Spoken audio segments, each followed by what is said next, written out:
Loué soit Dieu. Gloire à notre Seigneur Jésus-Christ. Bienvenue, chers frères, chères sœurs. Ici, c'est Faith Words Hub française. Alors que nous poursuivons notre parcours à travers 3 chapitres bibliques pour ce soir, nous arrivons au chapitre 16 à 18 du livre d'Ésaïe. Prenons ce moment pour apaiser nos cœurs et nous préparer à ce que le Seigneur pourrait vouloir déposer en nous à travers sa parole. Avant de commencer notre lecture, remettons ce moment entre les mains de Dieu par la prière. Seigneur, nous venons devant toi avec des cœurs ouverts alors que nous entrons dans ce temps consacré à ta parole. Nous te demandons de nous enseigner selon ta parfaite sagesse, en nous donnant ce que tu sais être ce dont nous avons véritablement besoin. Que ta parole trouve sa place profondément en nous, qu'elle éclaire notre compréhension, fortifie notre confiance en toi et nous guide alors que nous marchons avec toi chaque jour. Nous nous abandonnons entre tes mains et te demandons que ta volonté s'accomplisse dans nos vies à travers la puissance de ta parole. Au nom de Jésus, nous prions. Amen. Continuons maintenant notre lecture. Ésaïe chapitre 16. Ésaïe 16, versets 1 à 5. Envoyez les agneaux aux souverains du pays, envoyez-les de Séla par le désert, à la montagne de la fille de Sion, tel un oiseau fugitif, tel une nichée effarouchée. Telles seront les filles de Moab au passage de l'Arnon. Donne conseil, fais justice, couvre-nous en plein midi de ton ombre comme de la nuit. Cache ceux que l'on poursuit, ne trahis pas le fugitif. Laisse séjourner chez toi les exilés de Moab, sois pour eux un refuge contre le dévastateur. Car l'oppression cessera, la dévastation finira, celui qui foule le pays disparaîtra. Et le trône s'affermira par la clémence, et l'on y verra siéger fidèlement dans la maison de David. Un juge ami du droit et zélé pour la justice. Ésaïe 16, versets 6 à 7. Nous entendons l'orgueil du superbe Moab, sa fierté et sa hauteur, son arrogance et ses vains discours. C'est pourquoi Moab gémit sur Moab, tout gémit. Vous soupirez sur les ruines de Kir-Hareset, profondément abattues. Ésaïe 16, versets 8 à 10. Car les campagnes de Hesbon languissent. Les maîtres des nations ont brisé les ceps de la vigne de Sibma, qui s'étendait jusqu'à Jaézer, qui errait dans le désert. Les rameaux se prolongeaient et allaient au-delà de la mer. Aussi je pleure sur la vigne de Sibma comme sur Jaézer.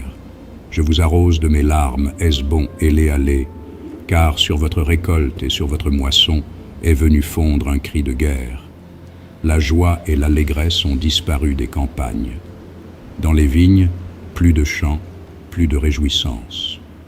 Le vendangeur ne foule plus le vin dans les cuves. J'ai fait cesser les cris de joie. Ésaïe 16, versets 11 à 12. Aussi mes entrailles frémissent sur Moab comme une harpe, et mon cœur sur Kir-Hares. On voit Moab qui se fatigue sur les hauts lieux. Il entre dans son sanctuaire pour prier, et il ne peut rien obtenir. Ésaïe 16, versets 13 à 14. Telle est la parole que l'Éternel a prononcée dès longtemps sur Moab. Et maintenant l'Éternel parle et dit, dans 3 ans, comme les années d'un mercenaire. La gloire de Moab sera l'objet du mépris avec toute cette grande multitude. Et ce qui restera sera peu de choses, presque rien.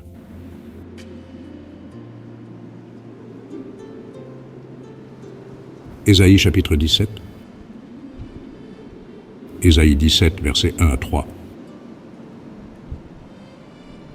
Oracle sur Damas. Voici Damas ne sera plus une ville, elle ne sera qu'un monceau de ruines. Les villes d'Aroër sont abandonnées, elles sont livrées aux troupeaux, ils s'y couchent et personne ne les effraie. C'en est fait de la forteresse d'Éphraïm et du royaume de Damas et du reste de la Syrie. Il en sera comme de la gloire des enfants d'Israël, dit l'Éternel des armées. Ésaïe 17, versets 4 à 6. En ce jour, la gloire de Jacob sera affaiblie, et la graisse de sa chair s'évanouira. Il en sera comme quand le moissonneur récolte les blés et que son bras coupe les épis, comme quand on ramasse les épis dans la vallée de Réphaïm.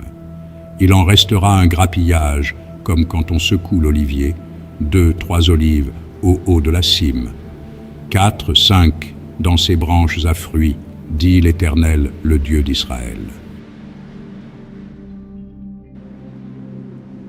Ésaïe 17, versets 7 à 9. En ce jour, l'homme regardera vers son Créateur et ses yeux se tourneront vers le Saint d'Israël. Il ne regardera plus vers les autels, ouvrage de ses mains, et il ne contemplera plus ce que ses doigts ont fabriqué, les idoles d'Astarté et les statues du soleil. En ce jour, ces villes fortes seront comme des débris dans la forêt et sur la cime des montagnes, abandonnées devant les enfants d'Israël, et ce sera un désert. Ésaïe 17, versets 10 à 11.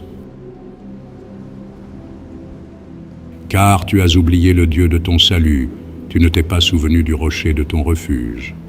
Aussi tu as fait des plantations d'agréments, tu as planté des ceps étrangers.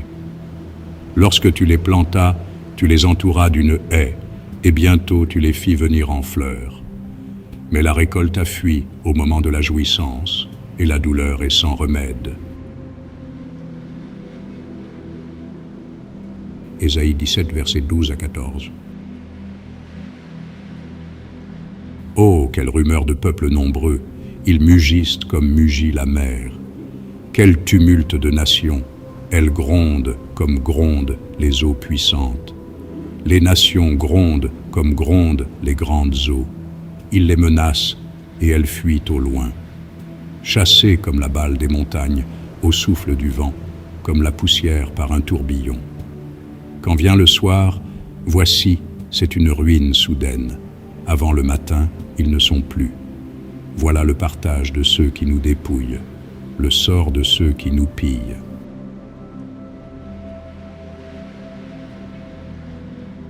Ésaïe chapitre 18. Ésaïe 18, versets 1 à 3. Terre où retentit le cliquetis des armes, au-delà des fleuves de l'Éthiopie. Toi qui envoies sur mer des messagers, dans des navires de joncs, voguant à la surface des eaux. Allez, messagers rapides, vers la nation forte et vigoureuse. Vers ce peuple redoutable depuis qu'il existe, nation puissante et qui écrase tout, et dont le pays est coupé par des fleuves. Vous tous, habitants du monde, habitants de la terre, voyez la bannière qui se dresse sur les montagnes, écoutez la trompette qui sonne.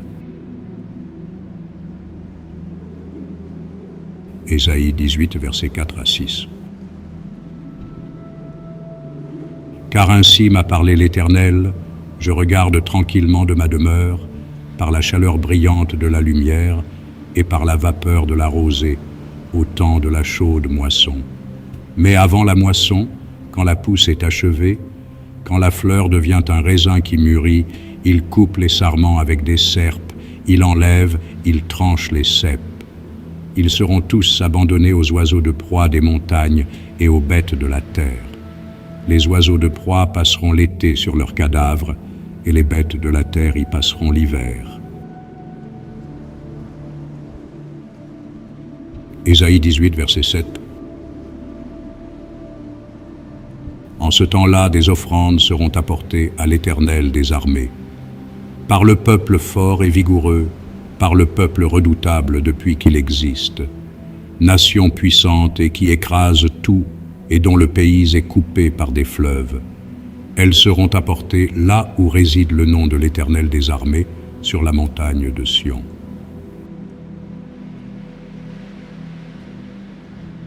Merci d'avoir partagé ce moment avec nous.